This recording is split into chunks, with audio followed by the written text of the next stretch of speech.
In this video, you will learn everything there is to know about using Gaussian splats within vray. For this, we will discover the pros and cons of using them, train our own Gaussian splats, and use vray to seamlessly combine them with 3D objects. So one of the great new features of vray 7 is the integration of Gaussian splats directly in your 3D scenes and the full support of rendering them in vray. This makes it great because you can then integrate some 3D objects like this building here into a Gaussian splat, like the entire city. You can get some quite nice results. For example, you can see those reflections which are happening here. You have some shadow interaction with the Gaussian splat. And I thought in this video here, it would be a great idea to basically just break down the entire workflow and kind of deep dive into how to set this up correctly. So for this, instead of using a pre-built Gaussian splat, we're going to be training our own Gaussian splat, then bring that into vray and match the lighting and shadows, and finally finalize this image here by integrating some nice assets from the 𝐘𝐨𝐬 library to get kind of a seamless transition.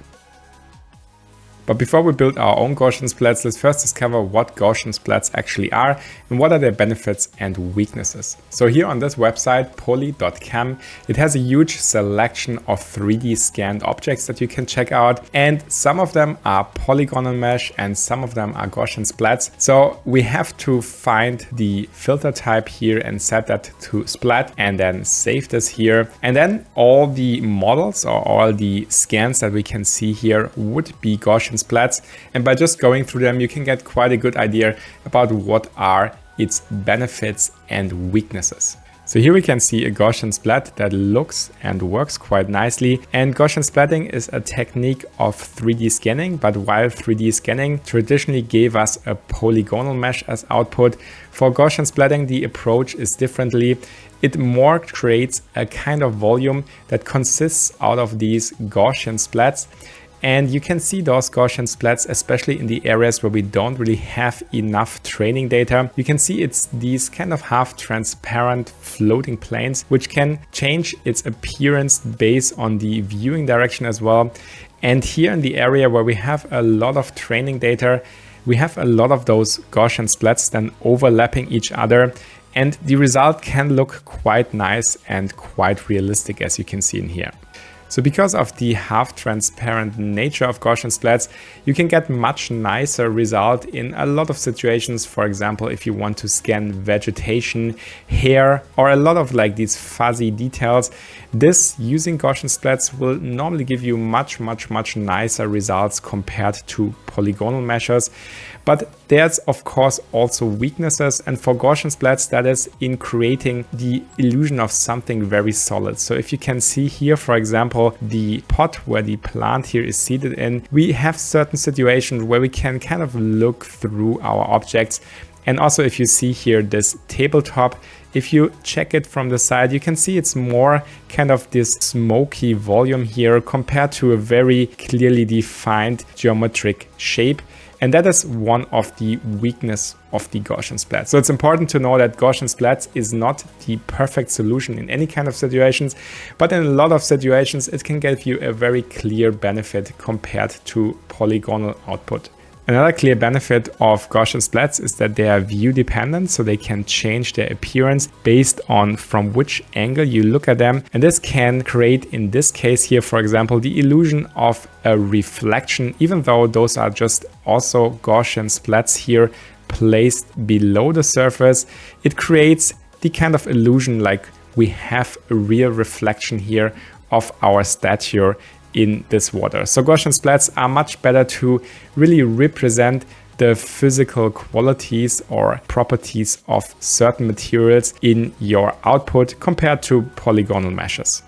Also certain type of materials, for example, especially refractive materials, which are pretty much impossible to scan and output as polygonal geometry in the end, using Gaussian splats are much nicer represented here as the end result. And you can get kind of the appearance of a transparent object, and in some situations even the appearance of a physically more accurate refraction, so to speak. For example, here the table is blurred in the glass like it would be in reality. Even though, as said, this is all illusion, it's all just different splats which are scattered around in your scene and which basically fade in depending on your viewing angle. So in this case here, that works quite nicely to kind of represent here the physical properties of this material here much more closer than a polygonal output here could ever achieve that.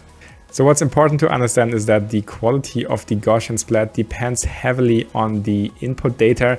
And here for this lily, for example, the quality is quite nice because you really have the appearance of a very solid object, and you have all the benefits of the Gaussian splats, for example, that it depends here on your viewing direction. You can get quite a realistic result. So as said, it depends really on the quality of the input data, what the output will be. So if you have good input data, you can get all of the benefits of a Gaussian splats without having to deal with any of the weaknesses of it. So great thing about Gaussian splats is that you can easily create your own Gaussian splats, and we're going to be using the software called PostShot, which is currently in beta mode, and that means you can use it freely at the moment. And you can find it on the website called GAUSSIAN.com. So check this out, because that's the software that we're going to be using now in order to generate our Gaussian splat.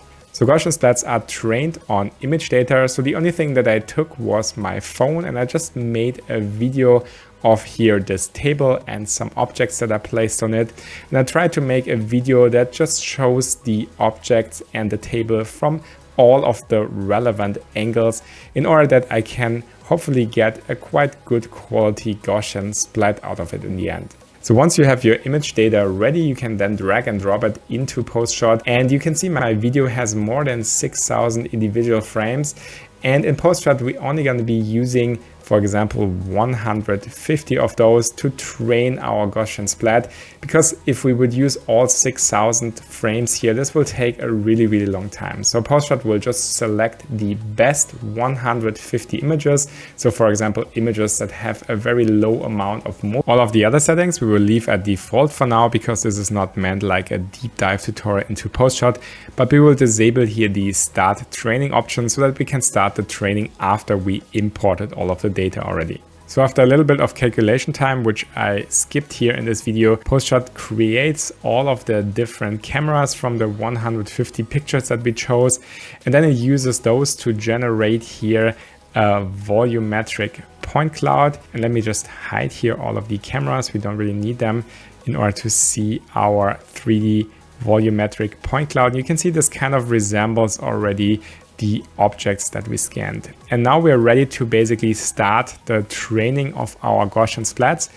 And by default here, the splat count is set to 3000 times 1000 splats, so 3 million basically. So in the end, we will generate 3 million splats here. And this hopefully should give us enough splats to kind of closely resemble the objects that we scanned initially. So as soon as I press this button here, you can see those splats are now generated. And then once this step is finished, I will come back to here and we can see how the final result will look like. So now after roughly 15 minutes, we reached our final result with those settings in here. And you can see we can get quite a good result already for our main objects that we had here in our video file. Even the glass here is represented quite nicely. You can see we even have the appearance of some kind of like moving reflections here over the glass. And I think this looks already quite nice. The same here for this metallic object. You can see that looks like there's some kind of speculas which are moving here over the surface. But of course we have some kind of issues that happen with Gaussian splats. For example, you can see here our table surface is more this kind of like smoky volume instead of a very clearly defined plane. And from certain situations or angles, we can look through our table in here. So as I said, Gaussian splats are not perfect in every regard, but if you choose a camera angle that's closely to the angles from your input video, you can get quite good and quite nice results in here.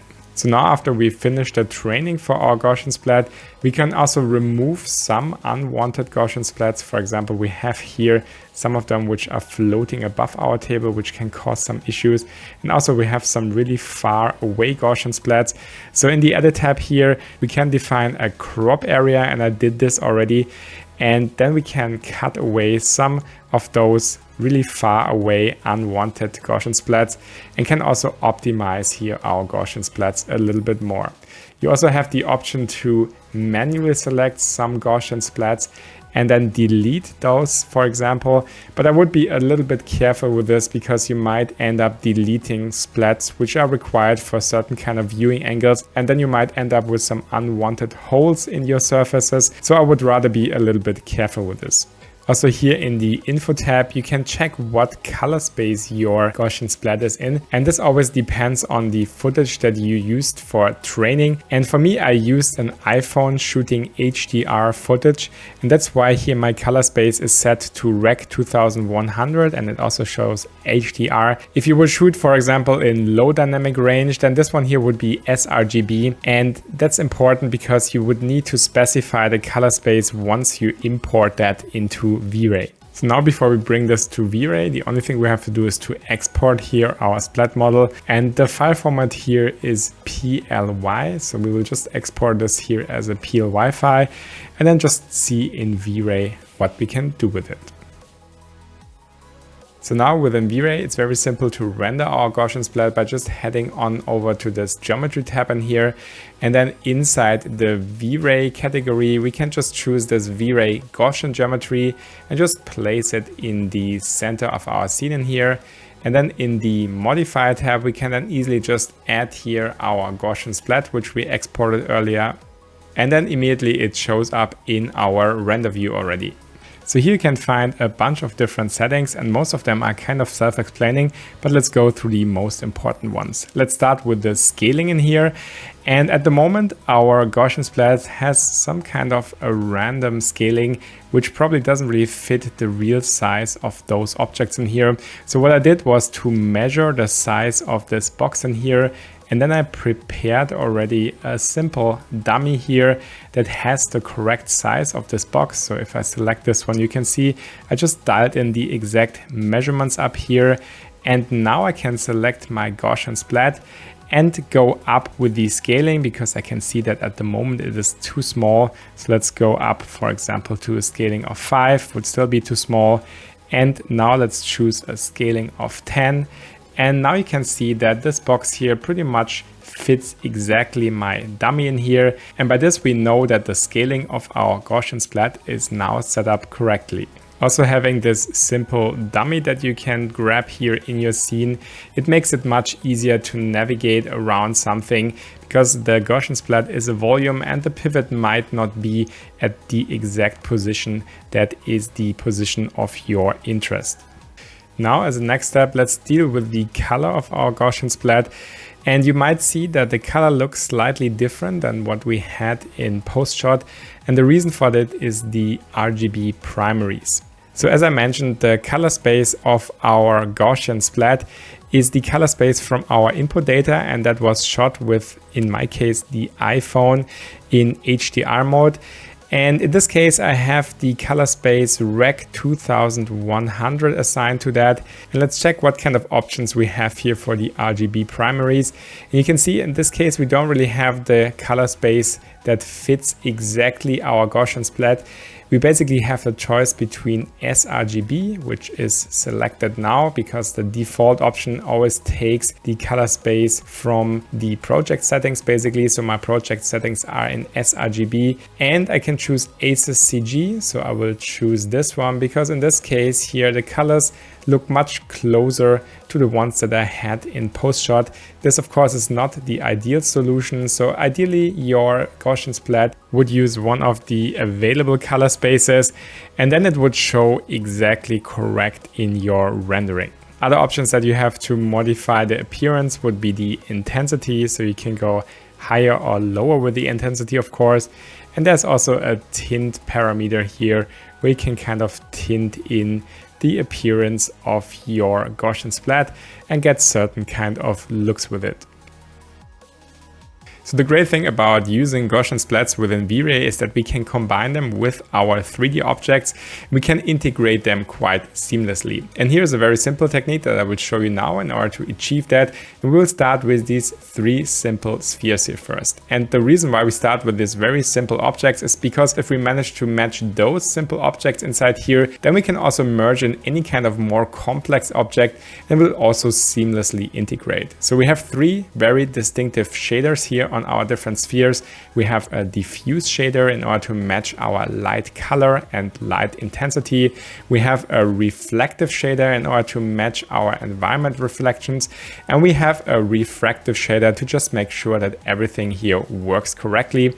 And then we also have this ground plane in order to check that our lighting here casts the correct kind of shadows and has the correct color for our shadows. So what you see now will be the goal that we will achieve in the end of this process. And of course, we're going to start now entirely from scratch so that you can see the entire process. So this one here would be our starting point. And as you can see, I just put 3 different spheres in here, which at the moment are completely black. And that's because I disabled most of those properties in here, but we will enable them in a second and see what the result will be. And I just assigned 3 different shaders to here. So this one here has a simple diffuse shader. This one here has a simple metallic shader. And this one here has a simple glass shader so that we have some refractions in there. And as you can see at the moment here, our Gaussian splat basically just has this effect camera option enabled. And once I disable this here, then it also wouldn't really show up in our rendering anymore. But let's enable this here back again. And then let's see what happens if we use the effect shadows option in here. And once we do this, we have some kind of bounce light, which is coming from our Gaussian splat and affecting here our diffuse sphere.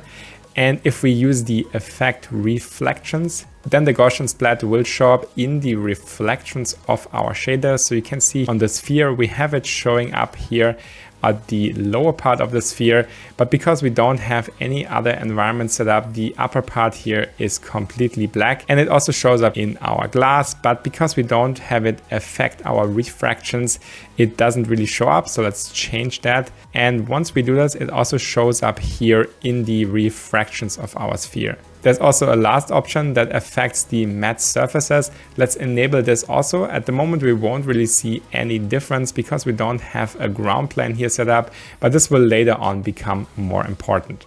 So as a first step, let's only deal about our reflections. We're going to completely ignore the other 2 spheres. And for the reflection, let's first set up here a simple dome light in our scene. And once we do this, you can see we have something that shows up in our reflections already. But let's go to the modifier tab and let's also disable here the diffuse contribution. So we're not going to be distracted by this here at all. And for now, let's just put a region here around our sphere so that we can get faster rendering feedback. And here I have a simple texture map already prepared, a spherical HDRI, which are going to be piping into the map channel here of our dome light. And once I do this, you can see we have some kind of reflection which is showing up already. I think at the moment the reflection maybe is a little bit too dark. So let's just go inside and just maybe boost here the multiplier to 2. And now we have some more brighter reflections. And now you can also see that our reflections, they are mixing quite nicely here with our Gaussian splat. And that is basically the goal that you want to achieve, so that you have a seamless transition between your Gaussian splat reflections and your general environment reflections in here. So now once I disable the region, you might see some weird blobs which are showing up in here. Let me just temporarily boost this one here to much higher. And you can see we have this kind of like half transparent things which are appearing in our Gaussian splat. And that, as said, is an issue with the Gaussian splat, is that they sometimes have the tendency to not really create some completely closed surfaces because they act more like a volume compared to real solid geometry. So you might want to make sure that the invisible option here in the dome light is checked so that your background has completely black color. And like this, you won't notice any of those holes in your Gaussian splat. Now we can also go back down here with the multiplier to 2 again. And like this, I think we finalize here our reflections. So now you might notice that we have these completely clamped out bright areas here in our reflections. And that's because our scene here doesn't really have any tone mapping set up, and this tone mapping is a very essential step in order to make your lighting and rendering look realistic, because this one here is just a raw linear image that's now displayed in your frame buffer. So what we have to do is to enable here a tone mapping, and I just put here this simple filmic tone map. So let me just enable this in here. And once we do this, we can see that we have these kind of like clamped highlights here fixed. So this looks now much better, but also it kind of like adjusts the brightness here of our Gaussian splat. So without and with looks rather different. And I want to counterbalance this a little bit by just going to the Gaussian splat and just boosting here the intensity, so you can make much higher values, for example something like 2, but this of course would be way too bright. So let's use a value of 1.15 for example, and then I think the brightness of our Gaussian splat now looks correct again. So now as a next step, let's deal with our diffuse shader in here. And as you can see, we have two issues. We have this sphere, which looks way too dark. And also we don't really have any shadows on our floor. So the spheres look like floating. So let's try to fix both at the same time. So first of all, I'm gonna unhide a simple geometry that I placed already here at the table. And I just gave this here some V-Ray matte object properties, and I just enabled here the shadow option in the direct light tab, so that we should see some shadows once we add some light sources in here. And for this is also important to just use the effect matte surface checkbox here in the Gaussian splat, because if this one here is off, then we will have some kind of issues, as you can see in here. So let's enable this one back on again. And now we will have to add some lights. And for the main lights, I just have these 3 different lights here on top of the table, which I know that they are also there in reality. So let me just enable those lights and see what we will get. So now I think the scene already looks much better. I think we have more or less the right intensity here on our diffuse sphere.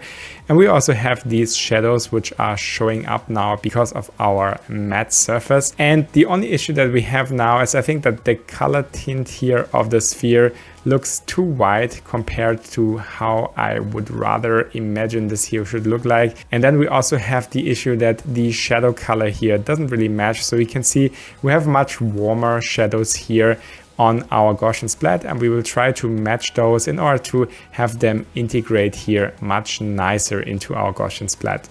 So this can be easily fixed. So for this, let's just select here our dome light. And before we didn't really affect the diffuse, let me just enable this. And like this, you can see we're introducing more diffuse lighting, which results that our sphere will become brighter and also our shadows will be brightened up. I think at the moment it's a bit too much, so let's just reduce this here to 0.25. And I think that looks already better, but one remaining issue is that the color here of our shadows and also our sphere doesn't really have this kind of warm color tint that we can see in our Gaussian splat. So for this, I prepared here this light source, which was quite huge, and I placed somewhere around here. And let me just enable this and then see what the result will be. So since this light has quite a warm color tint in here, you can see now our shadow color roughly matches the colors in our Gaussian splat. They don't look so out of place anymore. And we also have a more nice warmer tint here on the sphere. And overall now these spheres here look very, very integrated into the Gaussian splat. And it's not exactly visible anymore which part here is 3D geometry and which part is coming from our Gaussian splat. So now we have finished setting up our 3 simple objects. And by doing this, we have matched here our light intensity and our light color. We have matched our shadows and we have matched our reflections and refractions. And now we can load just about any 3D object here into our Gaussian splat and it will always look integrated. So for this, let's use, for example, Chaos Cosmos, and let's just choose here Christmas. And let's just load some of those objects here and just place them directly on our Gaussian splat. So now I just added some of the assets from the 𝐘𝐨𝐻 library on our Gaussian splat. And you can see they immediately look integrated and fitting into this environment because the shaders for them are set up correctly. And because we first used those 3 simple spheres to dial in our environment, lighting, shadows, and so on, it's much easier than to do this on these much more complex objects where it's much more difficult to see and understand what's going on. So now let's check out our Gaussian splat here from different angles. You can see this all looks like expected. Also, our Gaussian splat is nicely covering here those objects in the background, and everything looks quite seamless here. Let's check out here the thing from the top. And I think you can see that everything works quite nicely together. So V-Ray 7 is released now already on 3ds Max, Cinema 4D, SketchUp and Rhino, and will come to many more other platforms in the future. And it's jam-packed with a lot of great features. So apart from the Gaussian splats, you also have support for virtual tours for perfect presentations of your projects and renderings. Then it has a completely overhauled frame buffer that offers a vignette layer, some custom shaped render region, and also color correction presets. You also have an overhauled chaos scatter plugin that has now an instance brush. It offers pre-built distribution maps and is also much faster now to export scatter heavy scenes. It also offers a brand new algorithm to remove fireflies, which is a super handy feature. The sun and sky system is now completely overhauled, so you can have much nicer representation of the sky, especially in very low sun positions, so during dusk, for example. And there's also a new light type called V-Ray Luminaires for much more optimized rendering of light fixtures. Lots of different assets variations now available in the 𝐘𝐨 library, including a lot of newly added assets. And then you also have lots of handy tools, such for example the V-Ray Profiler to analyze your scene, where which part takes what time for the rendering. So that's great to break down different scenes. You have an updated V-Ray lister, and you also have redesigned V-Ray scene converters. And what's also great is that now the V-Ray GPU version supports caustics, which offers much faster rendering and calculation of caustics. If you're interested in those features, I already released a video that breaks down all of the recent features, so you can check that out, and the link should pop up somewhere over here on the screen right now. So this concludes here this lesson. I hope you learned something from it. And if you like this kind of content, I suggest you also check out my Patreon, where you can have access to all of my scene files and also watch a whole course on car rendering. So check that out if that's interesting for you. Otherwise, see you next tutorial. Take care and see you soon.